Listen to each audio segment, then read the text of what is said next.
आज हम लोग 11th फिजिकल केमिस्ट्री का एक इंपॉर्टेंट टॉपिक पढ़ने जा रहे हैं, थर्मोडायनेमिक्स एंड थर्मोकेमिस्ट्री। थर्मोडायनेमिक्स का यूज आप प्रैक्टिकल लाइफ में बहुत ज्यादा देखते होंगे। कोई भी इंजन जो आप देख रहे हो वर्क कर रहा है, कोई भी रेसी, रेफ्रिजरेटर, ये सभी जो है थर्मोडायनेमिक्स के प्रिंसिपल से ही रिलेटेड है, थर्मोडायनेमिक्स के प्रिंसिपल पे ही वर्क करता है। एक्चुअली में थर्मोडायनेमिक्स जो होता है साइंस का वह ब्रांच होता है जहां पर हम लोग थर्मल एनर्जी और मैकेनिकल एनर्जी का इंटरकन्वर्जन पढ़ते हैं। थर्मल एनर्जी और मैकेनिकल एनर्जी का इंटरकन्वर्जन जिस ब्रांच में हम लोग पढ़ते हैं उसी को हम लोग थर्मोडायनेमिक्स कहते हैं। ठीक है, तो हम लोग थर्मोडायनेमिक्स को डिफाइन कर सकते हैं साइंस का वह ब्रांच जिसमें हम लोग थर्मल एनर्जी और मैकेनिकल एनर्जी का इंटरकन्वर्जन पढ़ेंगे। ठीक है, तो हम लोग डिफाइन करते हैं thermodynamics is that branch of science, thermodynamics is that branch of science, is that branch of science, that branch of science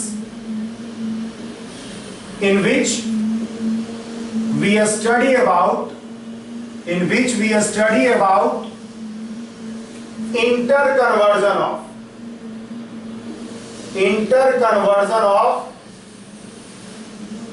thermal energy and mechanical energy. Thermal energy को किसी चीज को कंबसन करा करके एनर्जी गेन किया जाता है, heat gain किया जाता है और उसको मैकेनिकल एनर्जी में कन्वर्ट किया जाता है into thermal energy, conversion of thermal energy into mechanical energy. तो थर्मल एनर्जी और मैकेनिकल एनर्जी का इंटरकन्वर्जन ही हम लोग को इस चैप्टर में पढ़ना है। ठीक है, कैसे हम थर्मल एनर्जी से मैकेनिकल एनर्जी ऑब्टेन करेंगे। बेसिकली जो इंजन में वो होता है, इंजन में यही किया जाता है। ठीक है, थर्मल एनर्जी से कैसे हम लोग मैकेनिकल एनर्जी ऑब्टेन करेंगे, इसी के बारे में हम लोग को थर्मोडायनेमिक्स में पढ़ना होता है। ठीक है, इसी के बारे में हम लोग को पढ़ना है। अब देखिए, थर्मोडायनेमिक्स जो है फेनोमेनोलॉजिकल साइंस है। फेनोमेनोलॉजिकल का मतलब होता है कि फेनोमेना पे बेस्ड है। जो भी आपके सराउंडिंग में इवेंट्स हो रहा है उसको ऑब्जर्व करके कुछ लॉ बनाया गया है, उसके आधार पे बेस्ड है। एक्चुअल में साइंस दो तरह का होता है, एक थ्योरेटिकल साइंस और एक एक्सपेरिमेंटल साइंस। एक्सपेरिमेंटल साइंस को ही हम लोग फेनोमेनोलॉजिकल एम्पिरिकल साइंस कहते हैं। ठीक है, इस तरह का साइंस, एक्सपेरिमेंटल साइंस जो होता है वो हमेशा एक फॉर्म का होगा, उसमें कोई चेंज नहीं होता है, बिकॉज जो ऑब्जर्वेशन होता है वो एक ही तरह का होता है। जबकि थ्योरेटिकल साइंस में जैसे जैसे डेवलपमेंट होता है थ्योरी में वो चेंज करता है। ठीक है, थर्मोडायनेमिक्स एक एक्सपेरिमेंटल साइंस है, लाइक मैकेनिक्स। फिजिक्स में आप मैकेनिक्स पढ़ते हो तो मैकेनिक्स भी एक एक्सपेरिमेंटल साइंस है, एक्सपेरिमेंट पे बेस्ड है, लॉ पे बेस्ड है। ठीक है, थ्योरी नहीं होता है मैकेनिक्स में। थर्मोडायनेमिक्स में थ्योरी नहीं होगा, सिर्फ लॉ होगा। ठीक है, तो थर्मोडायनेमिक्स एक एक्सपेरिमेंटल साइंस है, या एम्पिरिकल साइंस कहो या फेनोमेनोलॉजिकल साइंस कहो, जो कि 4 लॉ पे बेस्ड होता है। Zero law of thermodynamics, first law of thermodynamics, second law of thermodynamics and third law of thermodynamics. हम लोग को 3 लॉ डिटेल में पढ़ना होता है, लेकिन थर्ड लॉ ऑफ थर्मोडायनेमिक्स का बस इंट्रोडक्शन जानना है। तो हम लोग जानेंगे बारी बारी से, सभी लॉ को हम लोग पढ़ेंगे। तो थर्मोडायनेमिक्स जो है, थर्मोडायनेमिक्स इज एन एम्पिरिकल, या इसी को कहो आप एक्सपेरिमेंटल, या इसी को कहो आप फेनोमेनोलॉजिकल, फेनोमेनोलॉजिकल साइंस। ठीक है, थर्मोडायनेमिक्स होगा एक एक्सपेरिमेंटल, एम्पिरिकल या फेनोमेनोलॉजिकल साइंस है, and hence it is based on laws. Laws पे बेस्ड है, ना कि थ्योरी पे। ठीक है, 4 लॉ होता है थर्मोडायनेमिक्स का।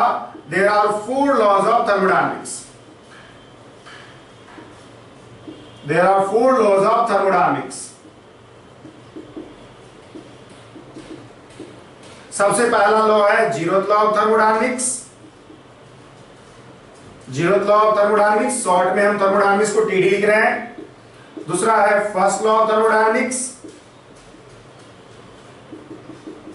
तीसरा है सेकेंड लॉ ऑफ थर्मोडायनेमिक्स, और चौथा है थर्ड लॉ ऑफ थर्मोडायनेमिक्स। ये 4 लॉ है जिसके आधार पे थर्मोडायनेमिक्स बेस्ड है।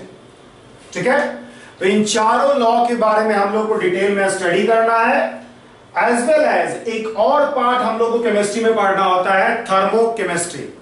ठीक है, जिसमें कि हम लोग केमिकल रिएक्शन से हीट कैसे रिलीज होगा, एनर्जी कैसे चेंज होगा केमिकल रिएक्शन में, इसके बारे में पढ़ते हैं। ठीक है, तो हम लोग को जो पूरा पढ़ना है वो यही पढ़ना है, zeroth law, first law, second law and third law and thermochemistry. जो पढ़ाने का हमारा सीक्वेंस होगा वो ये होगा कि सबसे पहले हम लोग जीरोथ लॉ पढ़ेंगे, and then after we will study about first law of thermodynamics, और उसके बाद हम लोग थर्मोकेमिस्ट्री पढ़ेंगे। मतलब हम आपको यहां पर बीच में इसके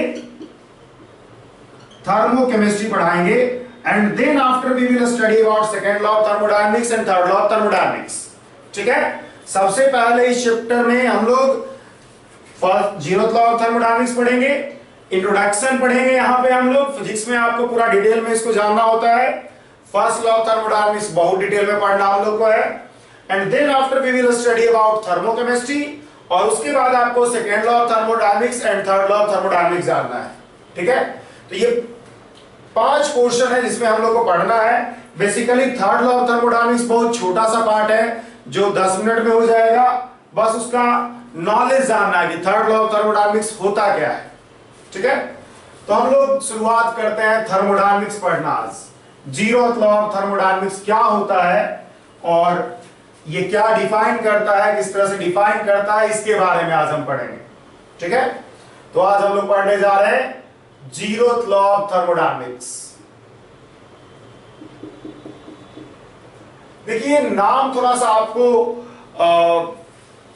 कंफ्यूज कर सकता है कि जीरोथ लॉ क्यों दिया गया नाम, फर्स्ट सेकेंड थर्ड फोर्थ क्यों नहीं दिया गया। पॉइंट ये था कि जीरोथ लॉ ऑफ थर्मोडायनेमिक्स बाद में डिस्कवर किया गया है। First law of thermodynamics discover और डेवलप हो जाने के बाद यह महसूस हुआ कि जीरोथ लॉ ऑफ थर्मोडायनेमिक्स भी होगा। एक रिलेशनशिप जिसको लोग ऑब्वियस मान रहे थे, उसके लिए भी एक लॉ दिया गया, और चूंकि ये सबसे बेसिक लॉ है, ये सबसे फंडामेंटल लॉ है थर्मोडायनेमिक्स का, इसलिए इसका नाम जीरोथ लॉ ऑफ थर्मोडायनेमिक्स दे दिया गया है। ठीक है, ये लॉ यही कहता है कि अगर एक बॉडी 2 अदर बॉडी के साथ थर्मल इक्विलिब्रियम में है, अगर एक बॉडी 2 अदर बॉडी के साथ थर्मल इक्विलिब्रियम में है, थर्मल इक्विलिब्रियम का मतलब है टेम्परेचर बराबर है, एक बॉडी 2 अदर बॉडी के साथ थर्मल इक्विलिब्रियम में है, तब दोनों बॉडी आपस में भी थर्मल इक्विलिब्रियम में होगा। पॉइंट यही है कि अगर एक बॉडी 2 बॉडी के साथ थर्मल इक्विलिब्रियम में है, देन वो दोनों बॉडी भी आपस में थर्मल इक्विलिब्रियम में होगा। ठीक है, तो according to this law, according to this law, when a body is in thermal equilibrium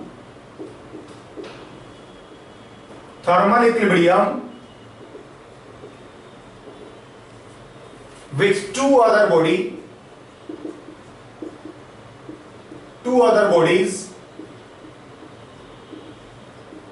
then those two bodies will be also in thermal equilibrium,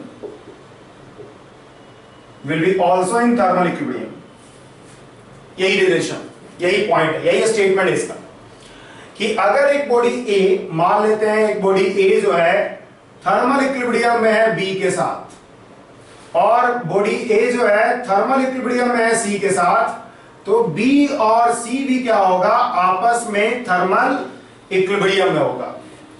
मतलब पॉइंट यही है कि अगर आप TA बराबर TB रखते हो और TA बराबर TC रखते हो, देन टीबी बराबर टीसी होगा, देन टीबी बराबर टीसी होगा। अगर जो है एक बॉडी ए बी और सी के साथ थर्मल इक्विलिब्रियम में है तो बी और सी भी थर्मल इक्विलिब्रियम में होगा। यही जो है थर्मल इक्विलिब्रियम का मतलब है टेम्परेचर बराबर है। अब देखिए अगर आप मैथमेटिकली इस इक्वेशन को देखोगे तो ये बहुत ऑब्वियस दिखेगा आपको कि x is equal to y, x is equal to z, then y बराबर जेड। ये इतना ऑब्वियस है कि आपको लगेगा कि ये लॉ देने का तो कोई जरूरत ही नहीं है। तो देखिए एक बात, इसी चीज के कारण जो आपको कंफ्यूजन हो रहा है कि ऐसा तो हमेशा होगा, इसके लिए लॉ देने का क्या जरूरत है, यही कंफ्यूजन के कारण जीरोथ लॉ ऑफ थर्मोडायनामिक्स बाद में डिस्कवर हुआ compare to first law of thermodynamics. मतलब लोगों को ये लगा कि ये ऑब्वियस है, लेकिन हम आपको बता दें कि मैथमेटिकली ये रिलेशन हमेशा सही है, मैथमेटिकल क्वांटिटी के लिए हमेशा ये रिलेशन सही होगा, लेकिन फिजिकल क्वांटिटी के लिए रिलेशन कभी कभी नहीं भी सही हो सकता है। जैसे कि हमने एक फिजिकल क्वांटिटी पहले बताया था, ग्राम इक्विवेलेंट। अगर दो जगह पर दो रिएक्शन में ग्राम इक्विवेलेंट ए का बी के बराबर है और दूसरे रिएक्शन में ग्राम इक्विवेलेंट ए का सी के बराबर है, तो दोनों का ग्राम इक्विवेलेंट बराबर होगा। ये तभी होगा जब दोनों का वैलेंसी फैक्टर, दोनों जगह ए का वैलेंसी फैक्टर सेम होता है। इस तरह का कंसेप्ट हमने टाइट्रेशन में आपको बताया था। मतलब हम बताना ये चाह रहे हैं कि मैथमेटिकली ये हमेशा सही है, ये सही है ऑलवेज, लेकिन फिजिकली मतलब फिजिकल क्वांटिटी के लिए ऐसा रिलेशन होगा या नहीं होगा, ये जो है फिजिकल क्वांटिटी पे डिपेंड करता है। ठीक है, तो इसलिए टेम्परेचर चूंकि इस तरह का क्राइटेरिया सेटिस्फाई करता है, इसलिए इस तरह का लॉ देना जरूरी है। ठीक है, तो यही जो है जीरोथ लॉ ऑफ थर्मोडायनामिक्स है। अगर हम बात करें कि जीरोथ लॉ ऑफ थर्मोडायनामिक्स के आधार पे हम लोग टेम्परेचर को रिलेट कर रहे हैं, इसका मतलब है कि zeroth law of thermodynamics temperature को डिफाइन करता है। ठीक है, तो zeroth law of thermodynamics define temperature. Zeroth law of thermodynamics temperature को डिफाइन करता है, और टेम्परेचर को डिफाइन करता है as the property of substance. Temperature of any body is its property which tells about its degree of hotness और coldness। Temperature जो है किसी भी सब्सटेंस का, किसी भी बॉडी का प्रॉपर्टी है जो ये बताता है कि वो सब्सटेंस कितना ठंडा है या कितना गर्म है। ठीक है, तो temperature of any body is its property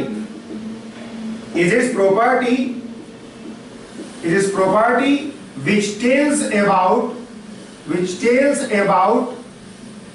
its degree of hotness or coldness। Degree of hotness और कोल्डनेस के बारे में बताता है, कितना गर्म है या कितना ठंडा है इसके बारे में बताता है।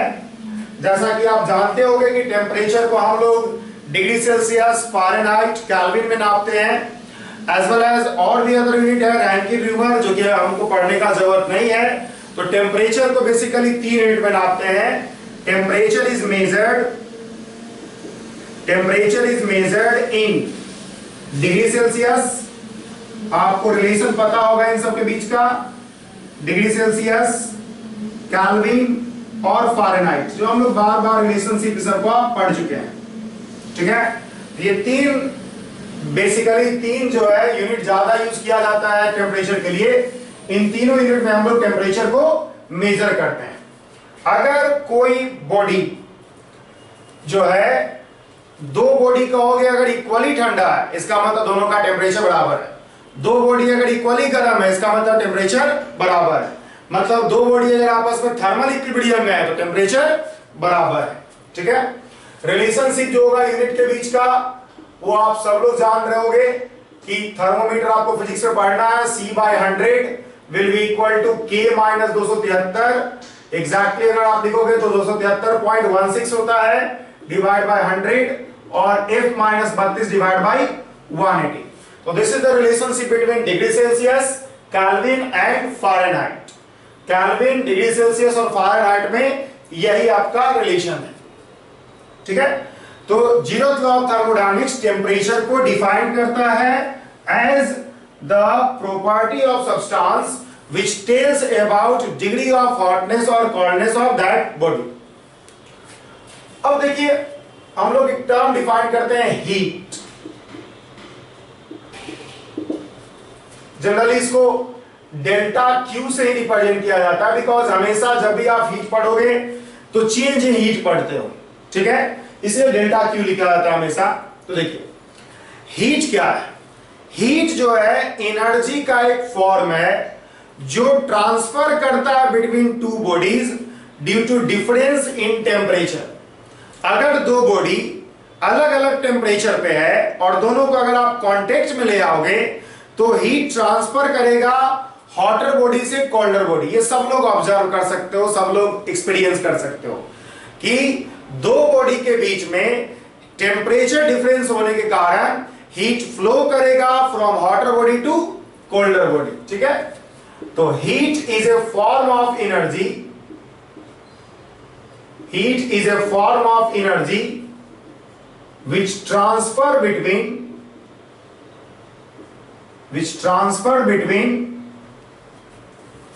two bodies, due to difference in temperature,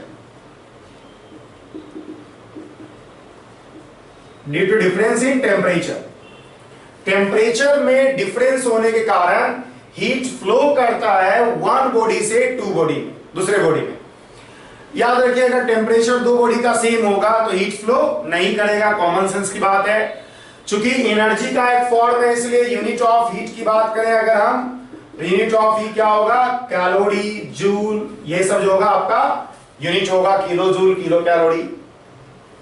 ठीक है, बहुत सिंपल चीज है। अब देखिए इट इज ऑब्जर्व्ड दैट, अगर हम इसको लिखना शुरू करें तो आप ये आसानी से समझ सकते हो कि डेल्टा क्यू जो होगा directly proportional to delta T होगा। अगर आपको किसी बॉडी को हीट देने के लिए कहा जाए तो जितना ज्यादा हीट दोगे उतना ज्यादा टेम्परेचर बढ़ेगा। कॉमन सेंस की बात है, सब लोग समझ रहे होंगे कि जितना ज्यादा हम हीट देंगे उतना ही ज्यादा टेम्परेचर में इंक्रीमेंट होगा। तो delta Q will be directly proportional to delta T. ठीक है, अब देखिए गौर कीजिए कि अगर आपको दो बॉडी है, दोनों को सेम टेम्परेचर रेज करना है तो जिस बॉडी का मास ज्यादा होगा, एक बॉडी मान लो 10 केजी है, दूसरा 10 ग्राम है, तो 10 केजी मास को आपको ज्यादा टेम्परेचर ज्यादा हीट देना पड़ेगा सेम टेम्परेचर इंक्रीमेंट के लिए। आपको एक ग्लास पानी गर्म करना हो और एक बाल्टी पानी गर्म करना हो, ऑब्वियसली एक बाल्टी पानी के लिए आपको ज्यादा हीट देना पड़ेगा। तो delta Q directly proportional to mass भी होता है। अगर हम इन दोनों को कंबाइन कर दें तो combining both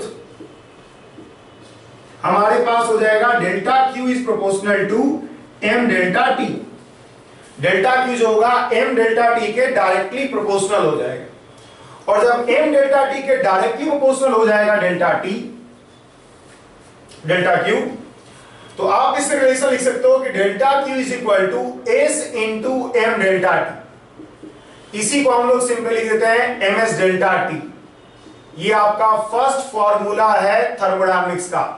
delta Q will be equal to M S delta T, where S जो होता है जैसा कि आप देख रहे होगे कि हमने कांस्टेंट टर्म यूज किया था जो कुछ नहीं बल्कि कहलाएगा स्पेसिफिक हीट कैपेसिटी, जो स्पेसिफिक हीट कैपेसिटी होगा। ठीक है, तो जिसका कि अगर आप डिफिनीशन देखना चाहो तो आप डिफिनीशन भी यूज कर सकते हो बहुत आसानी से, कि हम लोग चाहेंगे तो S इज इक्वल टू लिख सकते हैं delta Q by m delta T. अगर हम इसका डिफिनीशन लिखना चाहें तो अगर हम क्या करें, मास इज इक्वल टू कर दें 1 kg, डेल्टा टी बराबर कर दें 1 केल्विन, देन S बराबर हो जाएगा आपका डेल्टा क्यू। तो ये आपको साफ दिख रहा है कि अगर आपको temperature of unit mass body 1 kelvin से बढ़ाना है तो जितना हीट रिक्वायर्ड होगा उसी को आप स्पेसिफिक हीट कैपेसिटी कहोगे। ठीक है, तो आप डिफाइन इस तरह से करोगे, the amount of heat needed, the amount of heat required to increase temperature of unit mass body, temperature of unit mass body, जो यूनिट मास बॉडी होगा 1 मास का, 1 kg का मास का unit mass body by unit degree Celsius, by unit degree Celsius या unit Kelvin. मतलब temperature को अगर आपको यूनिट केल्विन से या यूनिट डिग्री सेल्सियस से इंक्रीमेंट करना है फॉर यूनिट मास बॉडी, उसी को आप क्या कहते हो, स्पेसिफिक हीट कैपेसिटी कहते हो। मतलब specific heat capacity is defined as heat required to increase temperature of unit mass body by unit degree celsius। अगर हम यूनिट ऑफ एस की बात करें तो आप आसानी से यूनिट ऑफ एस लिख सकते हो जूल पर केजी पर केल्विन। अगर हम कैलोरी के टर्म में लिखे, ग्राम के टर्म में लिखे तो पर डिग्री सेल्सियस लिख सकते हैं। यहां पे गौर कीजिएगा कि जो डेल्टा टी है वो आप चाहे केल्विन में रखो या डिग्री सेल्सियस में रखो, कोई फर्क नहीं पड़ता है, because change in temperature in degree Celsius और केल्विन सेम होता है। तो आप यूनिट डिग्री सेल्सियस का हो या यूनिट केल्विन का हो, सेम ही होगा। ठीक है, तो यूनिट ऑफ एस ये होगा।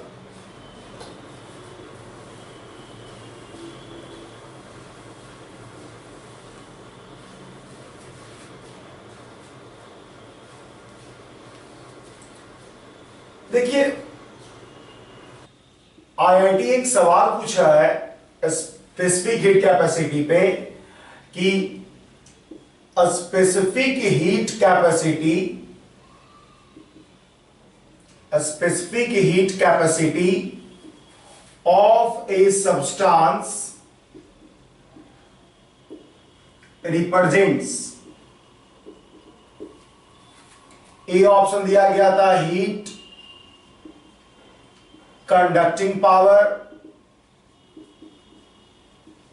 बी ऑप्शन दिया गया था heat absorbing power, C option दिया गया था हीट कंजम्पशन पावर और डी ऑप्शन दिया गया था heat dissipation power, heat dissipation power. ये सवाल जेई का पूछा हुआ है। अगर हम आपसे पूछें कि स्पेसिफिक हीट कैपेसिटी, जो हमने अभी आपको बताया कि S will be equal to delta Q by m delta T, क्या रिप्रेजेंट करता है, तो आपका आंसर क्या होगा। यहां पे कंफ्यूजन होता है स्टूडेंट को, देखिए आपको समझाते हैं। If same amount of energy या heat is given to two bodies of same mass, two bodies of same mass, दो बॉडी ऑफ सेम मास को हमने सेम अमाउंट ऑफ एनर्जी दिया, तो एस जो होगा इनवर्सली प्रोपोर्शनल होगा डेल्टा टी के। एस जो होगा specific heat capacity inversely proportional होगा डेल्टा टी के। मतलब जिसका स्पेसिफिक हीट कैपेसिटी ज्यादा उसमें delta T increment in temperature come.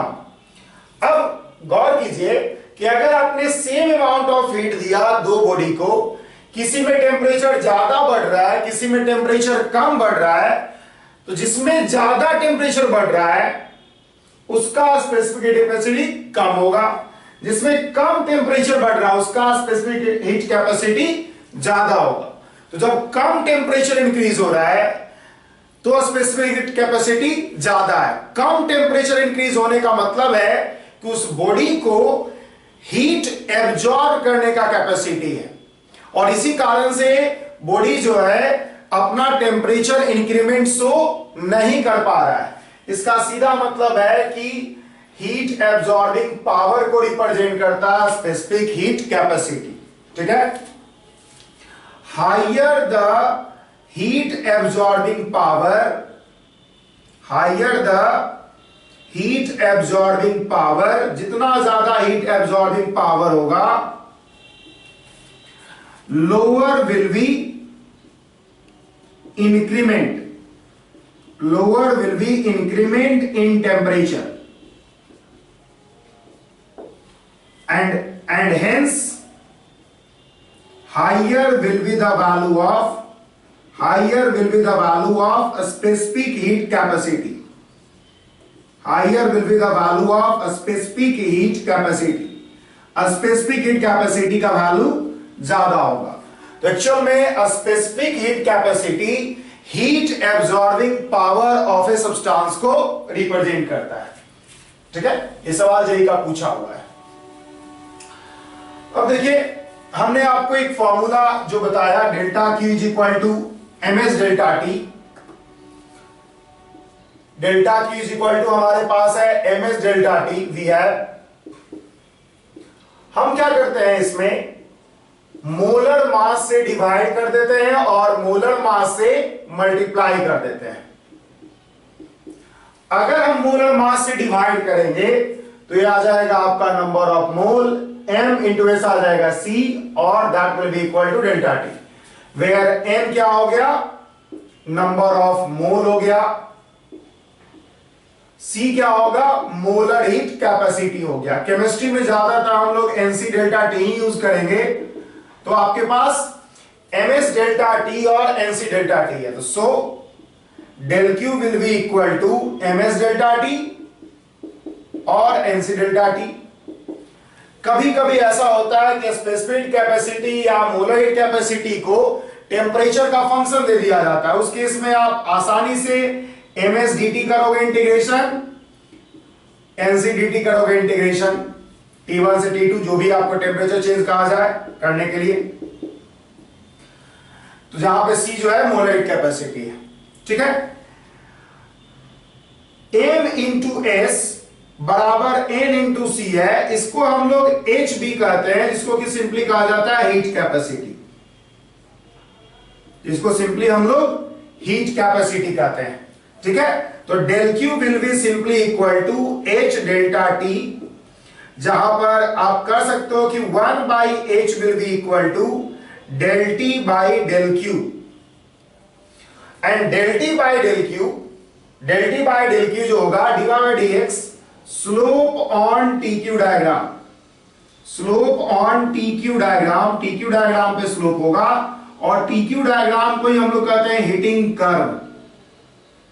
TQ diagram को हम लोग क्या कहते हैं, हिटिंग कर्व। ठीक है, तो आप 1 बाई हीट कैपेसिटी जो होता है NC या MS के बराबर होता है, mass into specific heat capacity या mole into molar heat capacity को हम लोग क्या कहते हैं, हीट कैपेसिटी कहते हैं। तो इन दोनों का प्रोडक्ट को आप क्या कह सकते हो, हीट कैपेसिटी कह सकते हो। अब देखिए,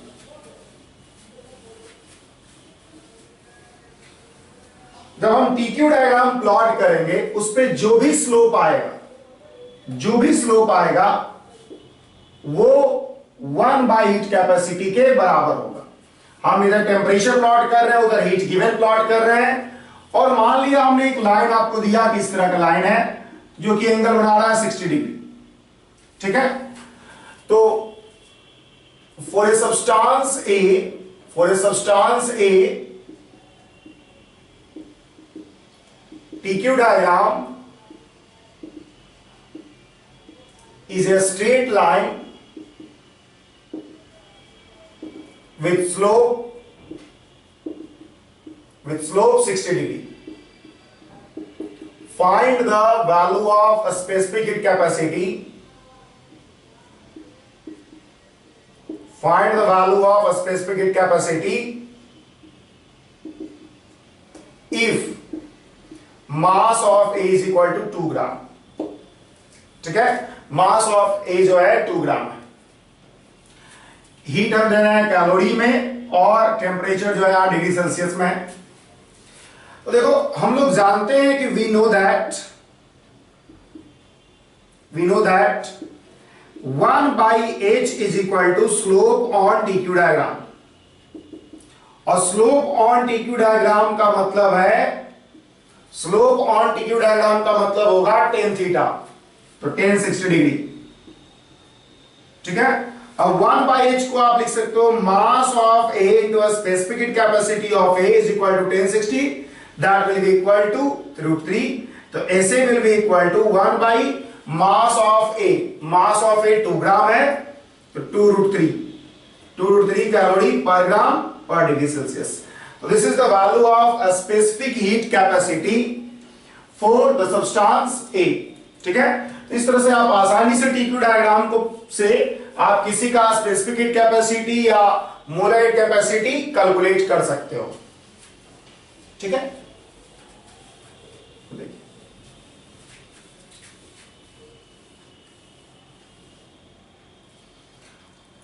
अभी हमने आपको बताया कि जब आप हीट देते हो तो बॉडी का टेम्परेचर बढ़ता है according to the formula del Q is equal to ms delta T. और फर्दर हमने आपको यह भी बताया कि जिसका स्पेसिफिक हीट कैपेसिटी ज्यादा होगा उसका डेल्टा टी कम होगा, उसका इंक्रीमेंट इन टेम्परेचर कम होगा। जिसका स्पेसिफिक हीट कैपेसिटी ज्यादा होगा उसका इंक्रीमेंट इन टेम्परेचर, जिसका स्पेसिफिक कैपेसिटी ज्यादा होगा उसका इंक्रीमेंट इन टेम्परेचर कम होगा, जिसका स्पेसिफिक कैपेसिटी कम होगा उसका इंक्रीमेंट टेम्परेचर ज्यादा होगा। तो ये जो कम और ज्यादा हो रहा है इंक्रीमेंट इन टेम्परेचर, वो क्यों हो रहा है? अगर कम टेम्परेचर इंक्रीमेंट हो रहा है तो बाकी जो आपका हीट आप दिए, एनर्जी आप दिए, वो गया कहां? तो सबसे पहले हम लोग यही चीज सीखेंगे कि अलग अलग टेम्परेचर इंक्रीमेंट अलग अलग बॉडी में क्यों होता है। तो पॉइंट यह है कि जब भी आप किसी सब्सटेंस को हीट देते हो तो हीट दो वर्क करता है। हीट का दो काम है, या तो वो टेम्परेचर बढ़ाएगा, बॉडी का टेम्परेचर बढ़ाएगा, या फिर वो एंट्रोपी ऑफ द सब्सटेंस बढ़ाएगा।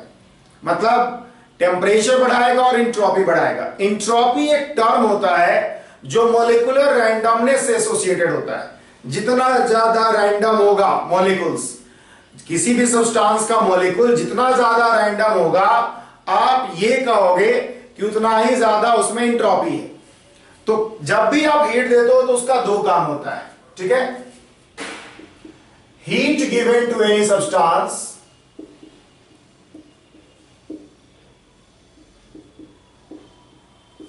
does two works। पहला, increases the temperature, और दूसरा increases the entropy। increases the entropy, temperature बढ़ाएगा और एंट्रोपी बढ़ाएगा। तो अगर आप हीट देते हो किसी सब्सटेंस को तो उसका दो काम होगा, या तो वो टेम्परेचर बढ़ाए या फिर वो एंट्रोपी बढ़ाए। ठीक है, डेल्टा क्यू का दो काम होगा, टेम्परेचर बढ़ाना और एंट्रोपी बढ़ाना। गौर कीजिएगा इसमें ये कि if delta T is high then delta S, यहां पे ये हम एंट्रोपी लिख रहे हैं, कैपिटल एस से रिप्रेजेंट किया जाता है एंट्रोपी को। एंट्रोपी इंक्रीमेंट, कंफ्यूज नहीं कीजिएगा, कैपिटल एस हम लोग लिख रहे हैं एंट्रोपी, और स्मॉल एस से हम लोग रिप्रेजेंट करेंगे स्पेसिफिक हीट कैपेसिटी को। ठीक है, तो कैपिटल एस का मतलब है entropy, not specific heat capacity. दूसरी बात है, जब भी डेल्टा एस लिखा हुआ है तो एंट्रोपी चेंज है, सिंपली एस लिखा हुआ है तो स्पेसिफिक हीट कैपेसिटी है। तो if delta T is high, अगर मान लो आपने जो हीट दिया वो ज्यादा टेम्परेचर इंक्रीमेंट के काम में आ गया तो आपका एंट्रोपी इंक्रीमेंट क्या होगा? कम होगा। Then delta S is low, and if delta S is high then delta T is low, delta T is low. ठीक है, मतलब साफ यह है कि डेल्टा टी जो होता है इनवर्सली प्रोपोर्शनल होगा डेल्टा एस के। एंट्रोपी अगर ज्यादा इंक्रीमेंट हो रहा है तो आपका इंक्रीमेंट इन टेम्परेचर कम होगा। ऑल्सो, अब देखिए एक और बात, entropy increment, entropy increment randomness तब बढ़ेगा मॉलिक्यूल के बीच का जब मॉलिक्यूल के बीच का जो इंटरमोलिकुलर बॉन्डिंग है, जो मॉलिक्यूल्स के बीच का बॉन्डिंग है वो वीक है। अगर मॉलिक्यूल्स स्ट्रांगली बॉन्डेड है तब उसको अलग अलग कर पाना मुश्किल काम है, उसको अलग अलग करके रैंडम कर पाना मुश्किल है। तो एंट्रोपी चेंज ज्यादा होगा अगर intermolecular force of attraction weak है। ठीक है, तो एंट्रोपी चेंज होगा इनवर्सली प्रोपोर्शनल होगा इंटरमोलिकुलर फोर्स ऑफ अट्रैक्शन।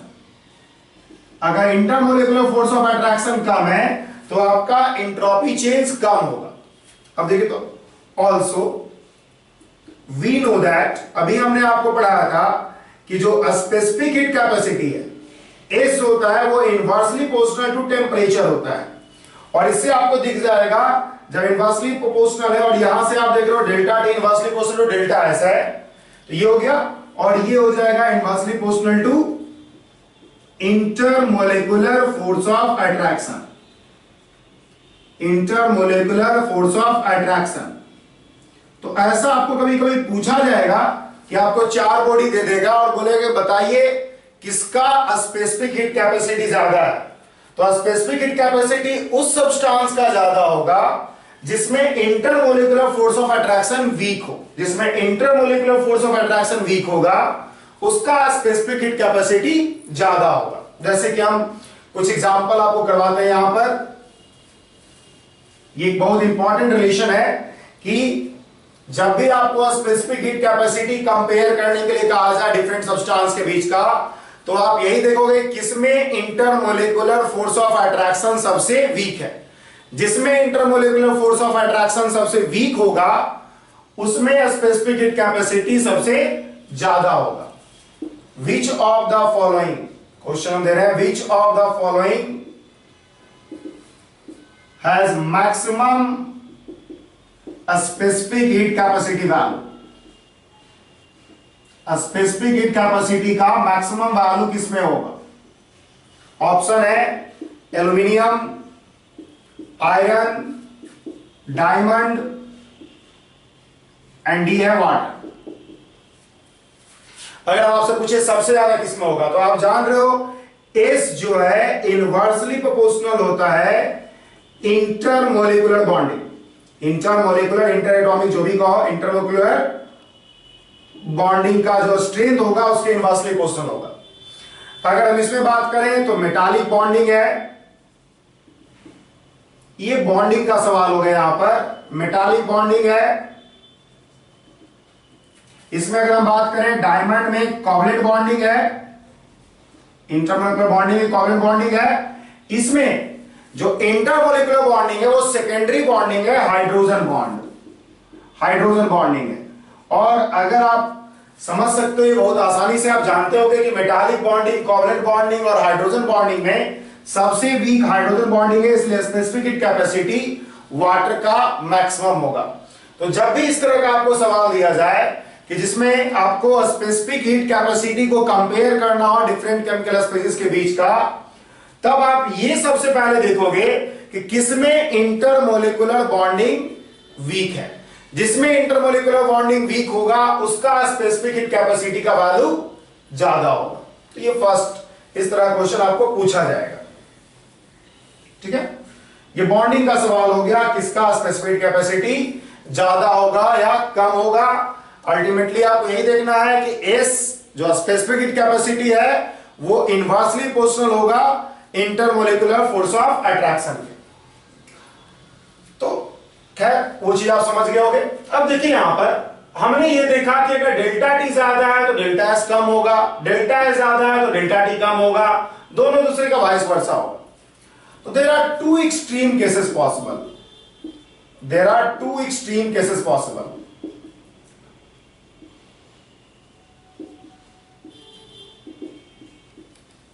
पहला, if delta S is zero, हम डेल्टा एस को जीरो कर दिया, एंट्रोपी में चेंज हुआ ही नहीं। अगर आपने हीट दिया किसी सब्सटेंस को तो हीट टोटल का टोटल टेम्परेचर बढ़ाया, तो डेल्टा टी यहां पे क्या हो जाएगा, मैक्सिमम, मतलब delta Q is equal to जो एम एस डेल्टा टी है, तो S will be equal to delta Q divide by m delta T. तो मैक्सिमम होने के कारण ये क्या हो जाएगा, मिनिमम हो जाएगा, मिनिमम वैल्यू होगा।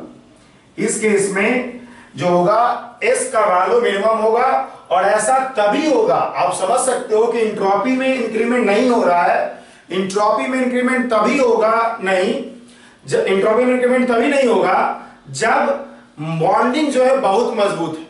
बॉन्डिंग अगर इतना मजबूत है कि आप हीट देकर के उसमें रैंडमनेस क्रिएट ना कर सको, तो सारा का सारा जो हीट होगा वो टेम्परेचर बढ़ाने के काम में आ जाएगा, और इसलिए एस का वैल्यू क्या होगा, मिनिमम होगा। दूसरा पॉइंट हम लोग लिखते हैं कि इफ डेल्टा टी इज 0 तो डेल्टा एस मैक्सिमम हो जाएगा। और अगर डेल्टा टी 0 है तो आप देखोगे एम एस डेल्टा टी से आपके पास रिलेशन आएगा यहां पर, आपके पास रिलेशन आएगा यहां पर कि डेल्टा मतलब S will be equal to delta Q divide by m delta T. आपने डेल्टा क्यू दिया, हीट दिया, लेकिन डेल्टा टी 0 है, इसका मतलब एस टेंस टू इंफिनिटी।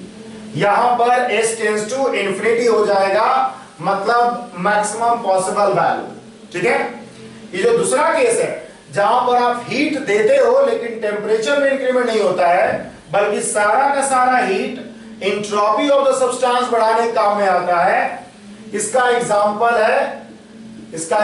है फेज चेंज। फेज चेंज के दौरान जो है, फेज चेंज के दौरान आप जानते होंगे कि टेम्परेचर में इंक्रीमेंट नहीं होता है, बल्कि जो भी हीट दिया जाता है वो एंट्रोपी ऑफ द सब्सटेंस को बढ़ाता है।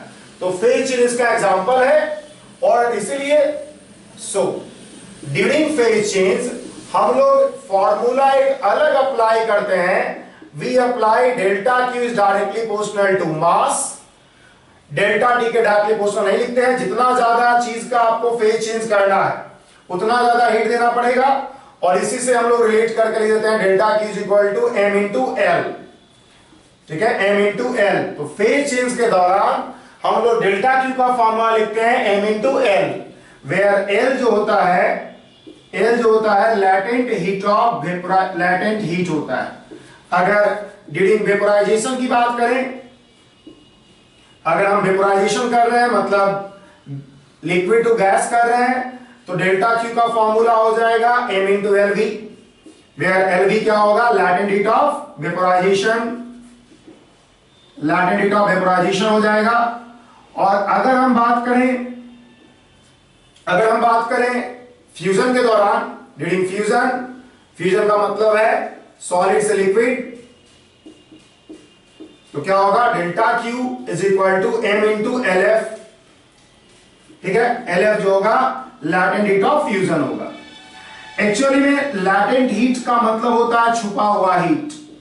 शुरुआत में लोगों को यह पता नहीं चला था कि जो आप हीट दे रहे हो वो कर क्या रहा है, उसका हो क्या रहा है, तो इसलिए इसका नाम दे दिया गया लैटेंट हीट। समझ रहे हो, एक्चुअल में जो आप हीट देते हो फेज चेंज के दौरान, वो एंट्रोपी ऑफ द सब्सटेंस को बढ़ाने के काम में आता है। जो भी आप हीट दे रहे हो वो एंट्रोपी ऑफ सब्सटेंस इंक्रीज कर रहा है।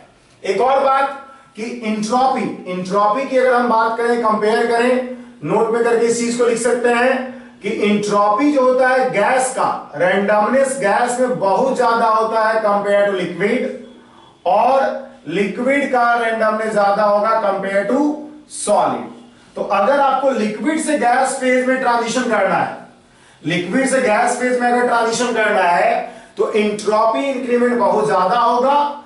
Delta S liquid to gas वो ज्यादा हो जाएगा delta S solid to liquid, और delta S liquid to gas वो कौन करता है, latent heat of vaporisation.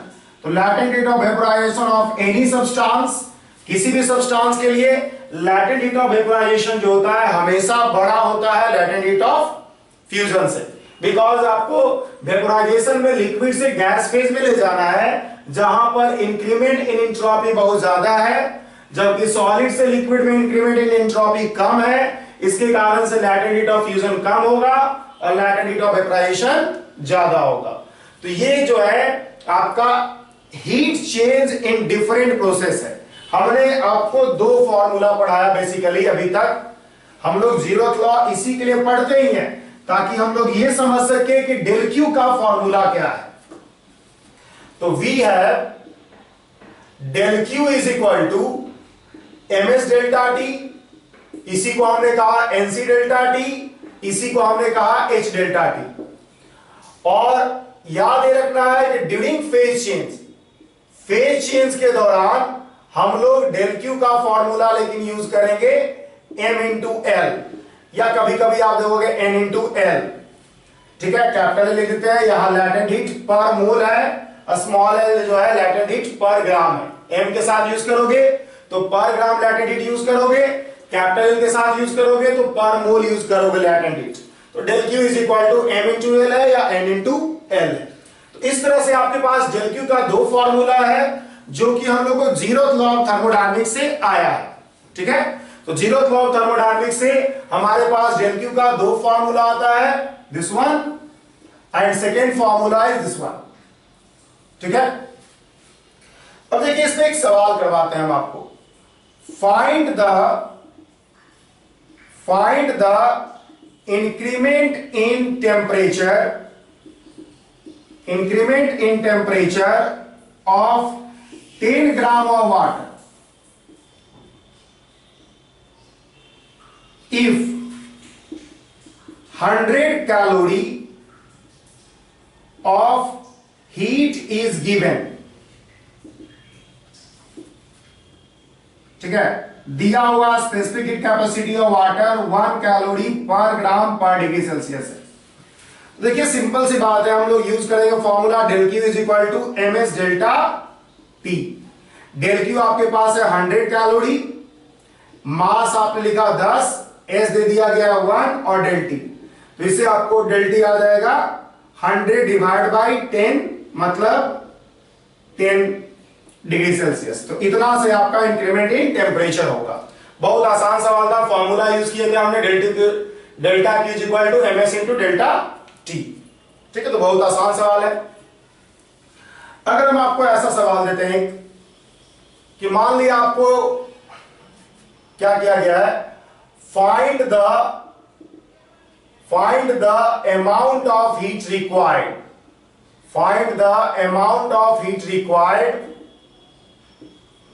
to convert 10 gram of ice from -10 degree Celsius to a steam at 120 degree Celsius।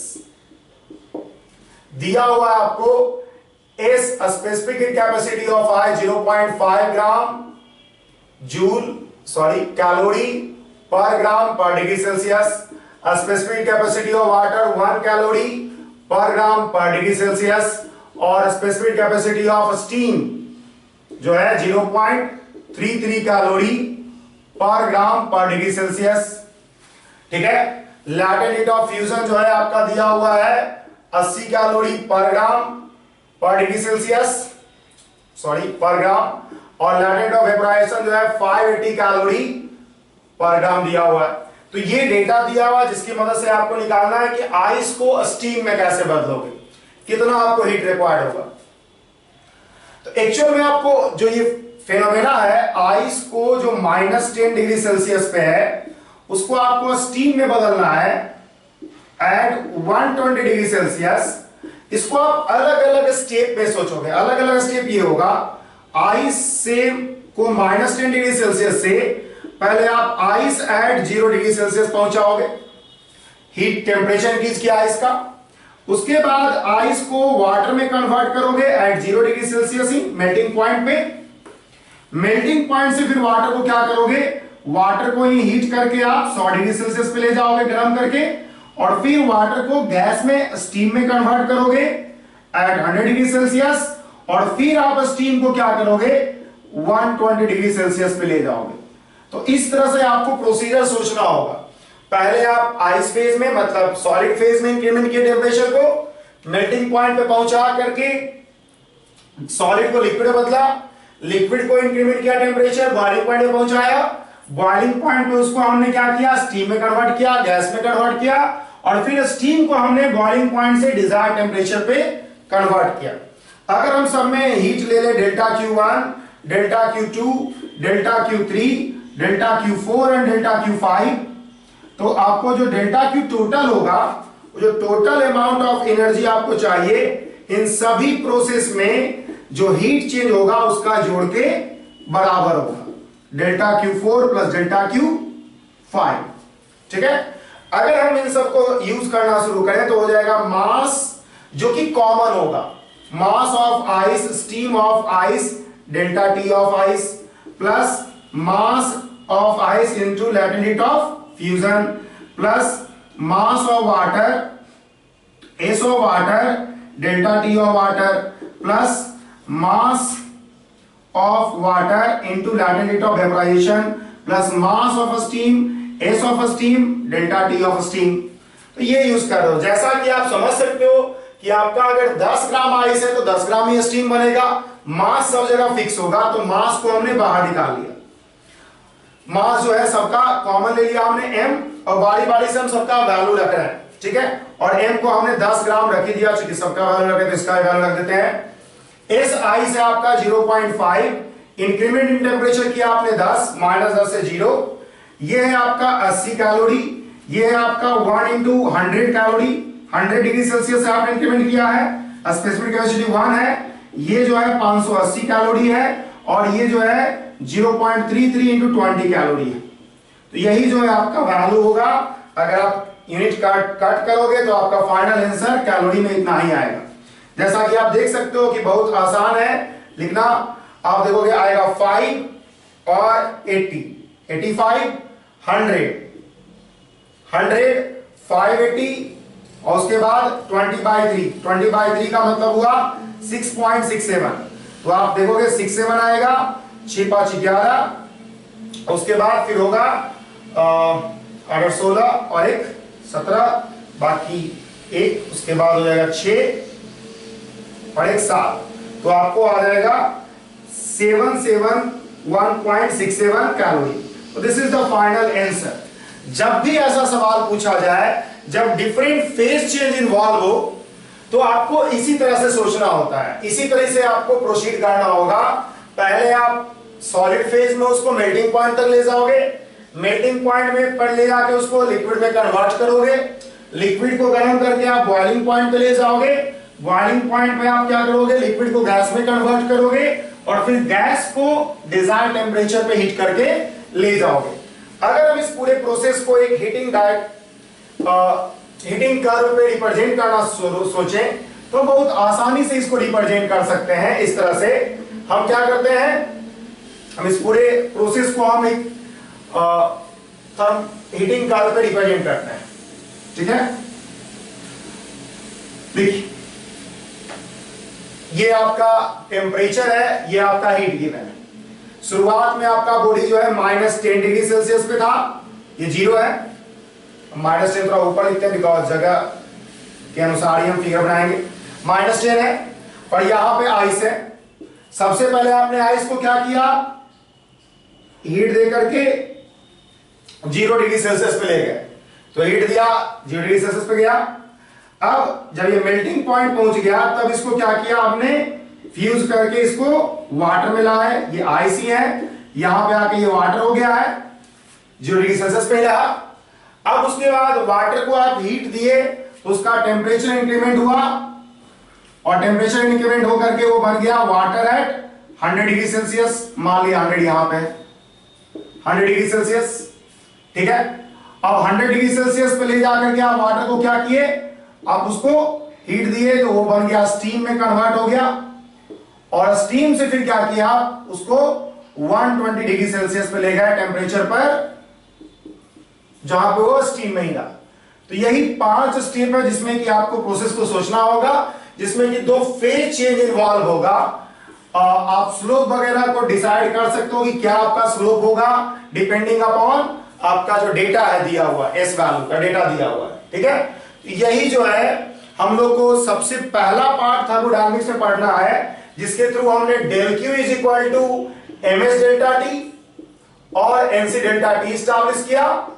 और ड्यूरिंग फेज चेंज हमने establish किया कि delta Q will be nothing but equal to m into L, जो अलग अलग latent of fusion अगर fusion का case है, लैटेंट ऑफ वेपोराइजेशन अगर वेपोराइजेशन का केस है।